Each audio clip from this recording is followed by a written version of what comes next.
अली रमजान के चांद का बेसब्री से इंतजार कर रहा था।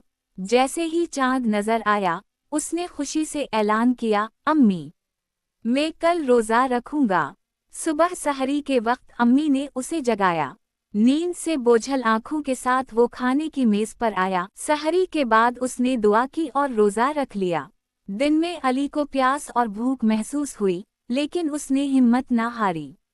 अम्मी ने कहा, बेटा, रोजा सिर्फ खाने पीने से रुकने का नाम नहीं, बल्कि सब्र, दुआ और नेकी का महीना है। अली ने छोटे भाई के साथ झगड़ा नहीं किया और असर के बाद कुरान भी पढ़ा।